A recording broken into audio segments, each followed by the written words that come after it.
दोस्तों नमस्कार, आप देख रहे हैं हेलो न्यूज वर्ल्ड। सोच बेहतर कल की। कांग्रेस की राष्ट्रीय प्रवक्ता डॉक्टर टीना करमवीर ने बावल विधानसभा क्षेत्र से पार्टी टिकट के लिए आवेदन करने के बाद सोमवार को अपने कार्यालय का बावल में शुभारंभ किया। इस मौके पर पत्रकारों से बातचीत करते हुए उन्होंने क्या कहा, देखिए हमारी ये रिपोर्ट। आप देख रहे हैं पत्रकार दिनेश विद्यार्थी के साथ हेलो न्यूज वर्ल्ड, सोच बेहतर कल की। सभी का बहुत बहुत धन्यवाद और आभार व्यक्त करती हूँ। मैं तमाम बावल के बावलवासियों का धन्यवाद व्यक्त करती हूँ क्योंकि आज इस उपलक्ष्य पर आप सब लोग शामिल हुए और सभी लोग शामिल हुए, इसके लिए मैं दिल से आभार व्यक्त करती हूँ, हृदय से आभार व्यक्त करती हूँ। क्योंकि देखिए आज ये दिन बहुत अहम है। ये इसलिए भी अहम है कि सिर्फ एक कार्यालय का उद्घाटन नहीं, जबकि एक जिसे कहें एक शुरुआत है। मैं अपने आप को कहती हूँ कि मैं बावल की बेटी, तो मुझे जो ये सम्मान और ये जो विश्वास बावल की जनता ने दिखाया है, दिया है, मैं उसकी तहे दिल से हमेशा आभारी रहूँगी। कहते हैं कि जिसने भी दिया जिंदगी भर कतरा भर, हम उसको वक्त आने पर समंदर भर लौटाएंगे। और ये मैं इसलिए कह रही हूँ क्योंकि एक उम्मीद है। और जिस तरीके से राजनीति में आप देखेंगे महिलाओं का स्थान बहुत कम है और महिलाओं की भागीदारी भी बहुत कम है, उसमें अगर हम लोग इस कदम तक अगर एक पहला कदम भी बढ़ाया है तो मेरे लिए गर्व की बात है। क्योंकि किसी भी बेटी के लिए ये बड़ी गर्व की बात होती है कि राजनीति में कदम रखने जा रही हूँ।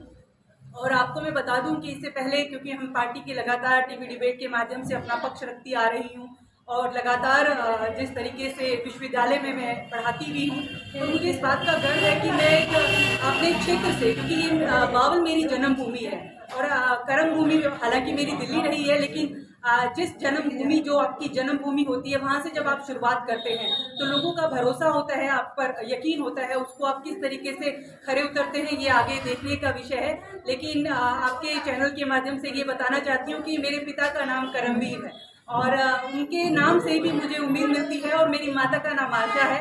तो कर्म करते रहना है और जिस तरीके से श्री कृष्ण ने कहा था अर्जुन से कि कर्म करते जाओ, फल की इच्छा मत करो, तो हम लगातार कर्म कर रहे हैं कि बावल विधानसभा में जो तैयारी कर रहे हैं और उसके बाद जो है एक आशा है, क्योंकि आशा बनी रहे और उस आशा के साथ हम राजनीति में आ रहे हैं। तो इलेक्टोरल पॉलिटिक्स में मैं समझती हूँ बहुत जरूरी है महिलाओं की भागीदारी का। पार्टी हाईकमान का फैसला होता है कि किसको टिकट दिया जाए, पार्टी किस पर अपना भरोसा जताती है, लेकिन हम लोग संगठन से जुड़े हुए लोग हैं। हम लोग संगठन में 2016 से मैं कांग्रेस पार्टी से हूँ, 2020 में मैंने जैसा कि यूथ कांग्रेस से अपनी शुरुआत की थी और मैं अभी AICC में हूँ, ऑल इंडिया कांग्रेस कमेटी में मैं स्पोक्स पर्सन हूँ। मेरी जिम्मेदारी ये है कि मैं संगठन का काम भी कर रही हूँ। तो पार्टी का ये है कि इलेक्ट्रो पॉलिटिक्स के लिए अगर जिम्मेदारी देती है तो मैं अपनी जिम्मेदारी पूर्णतः निभाऊंगी, ऐसा मैं विश्वास जताती हूँ आप सबके सामने। लोग संगठन से जुड़े हुए लोग हैं। अगर पार्टी टिकट नहीं देती 1%, क्योंकि 99% मुझे ये लगता है कि पार्टी मुझे टिकट देगी, क्योंकि मैं लगातार क्योंकि इससे पहले भी अगर मुझे राजस्थान लोकसभा कोऑर्डिनेटर की जिम्मेदारी दी थी, मैं राजस्थान में इंचार्ज बनकर गई थी, मीडिया इंचार्ज, तो मैंने वो जिम्मेदारी बखूबी निभाई। उसके बाद से मैंने निर्णय लिया कि मैं अपने विधानसभा में अपनी सक्रिय भूमिका निभाऊंगी। तो मुझे लगता है कि मुझे पूरी उम्मीद है पार्टी मुझे टिकट दे, अगर नहीं भी देती है तो मैं संगठन में तो काम कर ही रही हूँ। सबसे जरूरी जो मुख्य मुद्दा मुझे लगता है रोजगार का मुद्दा। ये सिर्फ हम सिर्फ हरियाणा प्रदेश की बात नहीं करेंगे, पूरे देश के अंदर ही, पूरे देश की, क्योंकि देखिए मोदी साहब ने एक वादा किया था 2 करोड़ नौकरियां देने का।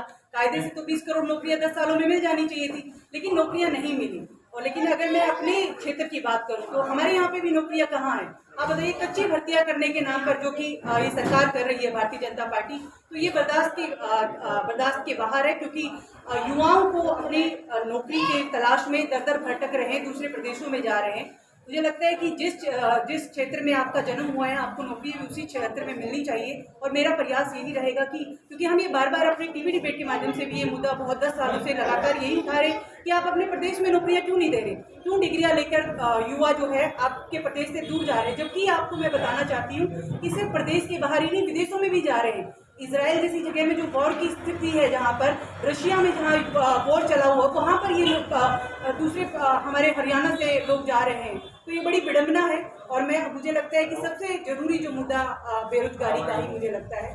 और बाकी तो तमाम मुद्दे हैं, महंगाई है, सड़कों का मुद्दा है कि यहाँ सड़कों से ज़्यादा खड्डे हैं। आपने देखा होगा कि कैसी व्यवस्था की गई है। लेकिन मुझे लगता है कि 10 साल जो है वो कुशासन के ही रहे।